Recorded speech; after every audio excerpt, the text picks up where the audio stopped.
Hello everyone, কেমন আছেন সবাই? আশা করি সবাই ভালো আছেন। আপনাদের ঈদ কেমন কাটলো অবশ্যই জানাবেন। ব্যস্ততার কারণে ঈদের ভিডিওগুলো ছাড়তে পারিনি।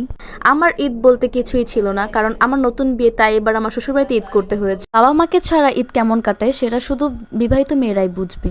থাক, এ কথা আর না বলি, এখন আনন্দের কথাগুলোই বলি। আমাকে একটু জোরপূর্বক আমার হাজবেন্ড বলল, চলো আমরা আজকে একটু ঘুরতে বের হই সবাইকে নিয়ে। আমার দেবররাও সবাই গ্রামের বাড়িতে গিয়েছে, তাই সবাইকে নিয়ে একটু মজা করার জন্যই বের হয়েছি মূলত। গ্রামে ঘুরতে যাওয়ার মতো তেমন কোনো জায়গা নাই, তাই সামনে একটা ব্রিজ ছিল, সেখানে আমি, আমার দেবর, আমার নানাসিনের ছেলে মেয়ে আমরা সবাই মিলে গিয়েছিলাম। এই তো চলে এসেছি সেই ব্রিজে। এই ব্রিজটাও ছিল সামনের ব্রিজ, মানে এখানে মানুষ মোটামুটি খুব কম ছিল। আমরাই ছিলাম। আমরা এখানে দাঁড়িয়ে কিছুটা ছবি টবি তুলে তারপরে আমরা সামনের ব্রিজে চলে গেলাম। সামনে আর একটা বড় ব্রিজ ছিল, তাই আমরা সবাই মিলে সেখানে চলে গেলাম।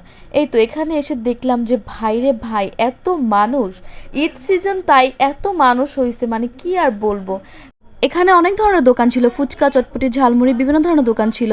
তো আমার দেবর জানে যে আমি ফুচকা পছন্দ করি, তো আমাকে বললো, ভাবি চলো তোমাকে নিয়ে ফুচকা খাওয়াই। তো ফুচকাতে আমি আবার না বলিনি, আমিও চলে গেলাম। আমার হাজব্যান্ডকে বলেছি, কিন্তু আমরা তো গাড়ি নিয়ে গিয়েছি, ওখানে অনেক ভিড় ছিল, তাই ও গাড়ি রেখে আসেনি।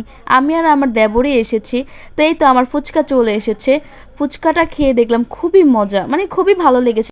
খাওয়া দাওয়া করে সন্ধ্যা হয়ে গেল, তারপর আমরা গাড়িতে উঠে গেলাম। আমরা গাড়িতে অনেক মজা করেছি আসার টাইমে, মানে একটু গান ছেড়ে নাচানাচি করছিলাম। তো এই তো আমার দেবরা সবাই মিলে মজা করছিল। মোটামুটি আজকের দিনটা ভালোই লেগেছে।